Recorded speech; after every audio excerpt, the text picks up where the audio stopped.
तो आप देख रहे हैं आरसीएन न्यूज। आज हम बात करेंगे आज की बड़ी खबरों के बारे में। विभिन्न भर्तियों परीक्षाओं से संबंधित आज के कई समाचार पत्रों में कई खबरें छपी हुई हैं। अगर आप प्रतियोगी छात्र हैं तो समाचार पत्रों का अध्ययन करते होंगे, गहराई तक जाने का प्रयास करते होंगे। अब गहराई तक आप जा पाते हैं या नहीं, या आप जान सकते हैं। अगर आप समाचार पत्रों का अध्ययन नहीं करते हैं तो कई यूट्यूब चैनलों से आप जुड़े होंगे। यूट्यूब चैनल के माध्यम से आपको समाचार पत्र की कटिंग दिखाई जाती है, लेकिन आपको विस्तार से जानकारी नहीं दी जाती है, आपको समझाने का प्रयास नहीं किया जाता है। किसी चैनल के माध्यम से किया जाता होगा तो लंबा वक्त खींचा जाता है और आप उतना वक्त नहीं देना चाहते हैं। अगर आपको पूरी जानकारी चाहिए तो आपको वक्त देना पड़ेगा। हर एक पॉइंट के बारे में इस वीडियो में मैं चर्चा करूंगा कि आज के समाचार पत्रों में विभिन्न भर्तियों परीक्षाओं से संबंधित क्या खबरें छपी हुई हैं, उसका निचोड़ क्या है, उसका मतलब क्या है। अगर आपको पूरी जानकारी चाहिए तो वीडियो को पूरा देखिएगा। वीडियो पसंद आए तो लाइक करिएगा, चैनल को सब्सक्राइब करिएगा, बेल आइकन दबाइएगा और ऑल पर सेट करना मत भूलिएगा, जिससे हमारे वीडियो का नोटिफिकेशन आपके पास सबसे पहले पहुंच जाए और वीडियो को आप सबसे पहले देख पाए। पहली खबर 69,000 शिक्षक भर्ती को लेकर है। 69,000 सहायक अध्यापक भर्ती में कम अंक वाले अभ्यर्थियों को चयनित करने और अधिक अंक वालों का चयन न करने को लेकर हाईकोर्ट में याचिका दाखिल की गई है। आपको बता दें कि याचिका में कहा गया है कि 69,000 सहायक अध्यापक भर्ती में याचियों से कम अंक वालों को चयनित किया गया है, जबकि याचियों ने अधिक अंक प्राप्त किए हैं, लेकिन इसके बावजूद उनका चयन नहीं किया गया है। देखिए, यह नियम सरासर गलत है। हम योग्य हैं तभी अधिक अंक पाए हुए हैं, ज्यादा अंक पाए हुए हैं। अगर हम अधिक अंक पाने के बावजूद चयनित नहीं होते हैं तो हमारे पढ़ने का क्या मतलब है। कम अंक वाले चयनित हो जाए, नौकरी पा जाएं, अधिक अंक वाले बैठ के माठा में हैं, इसका क्या मतलब है। सरकार को इस पर विचार करना चाहिए। और मैं आपको बता दूं कि 36,590 अभ्यर्थियों के चेहरे की रौनक चली गई है।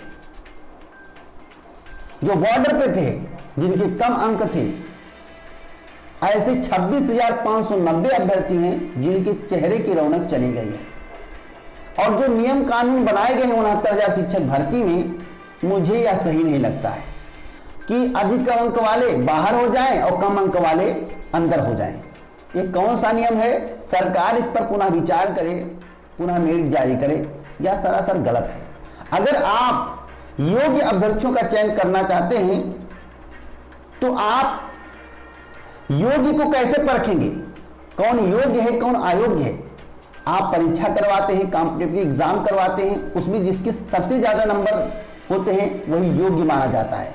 आपको उसका चयन करना चाहिए कि कम वालों का चयन करना चाहिए। तो सरकार इस पर विचार करे, अन्यथा इसके लिए आंदोलन हो सकता है, पूर्ण संभावना है।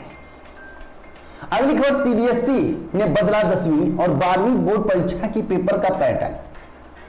सीबीएसई बोर्ड ने 10वीं और 12वीं पेपर के पैटर्न को बदल दिया है। क्या बताया गया आज के समाचार पत्र में, इसे आप समझने का प्रयास करिए। केंद्रीय माध्यमिक शिक्षा बोर्ड ने 2021 में आयोजित होने वाली हाई स्कूल व इंटर की बोर्ड परीक्षा के लिए पेपर पैटर्न में बदलाव किया है। इससे पहले बोर्ड ने पाठ्यक्रम में 30% तक की कटौती की थी। इसके पहले पेपर में 1 अंक वाले प्रश्नों की संख्या बढ़ाई गई है। प्रश्न रचनात्मक, क्रियात्मक, कौशल और तर्क क्षमता के आधार पर पूछे जाएंगे। बहुत हद तक बड़े उत्तर वाले प्रश्नों का बोझ कम किया गया है। देखिए, जो अब की बार सीबीएसई का पैटर्न बनाया गया है, जो कॉम्पिटिटिव एग्जाम में प्रश्न पूछे जाते हैं, जिस प्रकार के प्रश्न पूछे जाते हैं समूह की भर्तियों के लिए, उसी प्रकार से प्रश्न बनाए गए हैं। अब तार्किक क्षमता का जहां तक बात है, यह भी कॉम्पिटिटिव एग्जाम में पूछे जाते हैं। इसके कई सवाल आते हैं। तो सीबीएसई का जो पैटर्न है, अगर आप जानकर तैयारी कर लेते हैं, पढ़ लेते हैं, अच्छे मार्क आते हैं, तो हो सकता है कि आप बिना तैयारी के या कुछ समय की तैयारी के बाद आप कॉम्पिटिटिव एग्जाम क्वालिफाई कर लें और आपका चयन हो जाए, आप नौकरी पा जाए। क्योंकि जो पैटर्न में बदलाव हुआ है वह आपके लिए बहुत अच्छा है, आपके भविष्य के लिए बहुत अच्छा है। अगली खबर है बीएड काउंसलिंग को लेकर, जिसके संबंध में कल ही मेरे द्वारा आपको जानकारी दी गई थी कि 19 अक्टूबर 2020 से काउंसलिंग की प्रक्रिया शुरू हो रही है। पूरा डिटेल आपकी स्क्रीन पर चल रहा है, आप इसे देख सकते हैं। आपके अगर डॉक्यूमेंट गड़बड़ है, कुछ कमी है, तो आप इसे सुधार करा लें।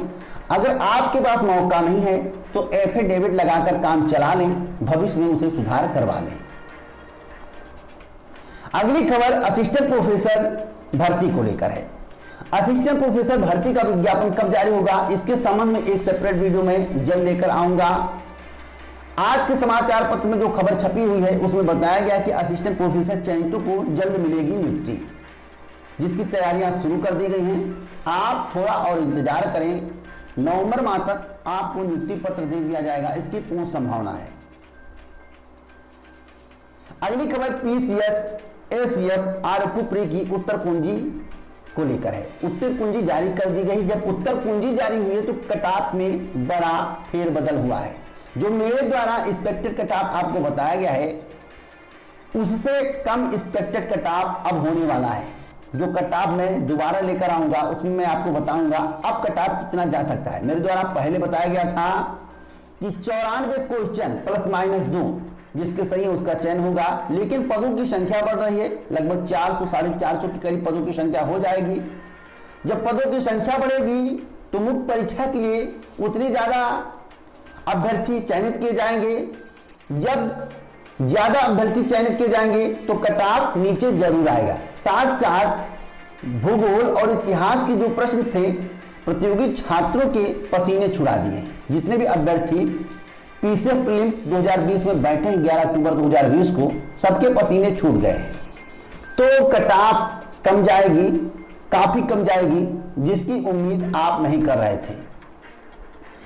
अगली खबर और अधीनस्थ सेवा के 641 पदों के परिणाम को लेकर है। लोअर 2 का परिणाम जारी किया गया है। अगला परिणाम कौन सा होगा इसके संबंध में कल ही मेरे द्वारा आपको बताया गया है कि केंद्र सुपरवाइजर मंडी परिषद का परिणाम लगा हुआ है और जूनियर असिस्टेंट का। लेकिन जूनियर असिस्टेंट 2019 का जो परिणाम है वह नवंबर माह में जारी करने पर विचार विमर्श चल रहा है।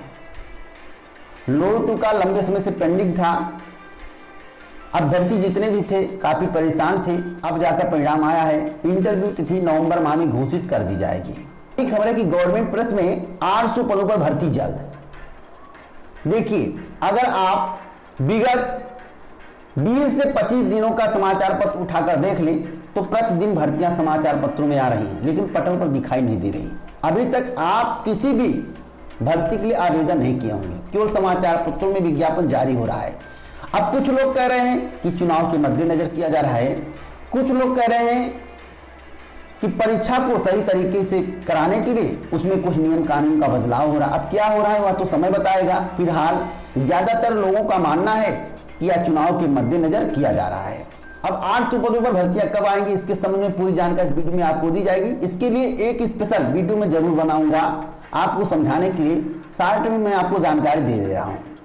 मैं आपको बताना चाहता हूं कि 800 से अधिक रिक्त पदों पर भर्ती की प्रक्रिया जल्द शुरू की जाएगी। गवर्नमेंट प्रेस के निदेशक ने रिक्त पदों की सूची तैयार कर शासन को भेज दी है।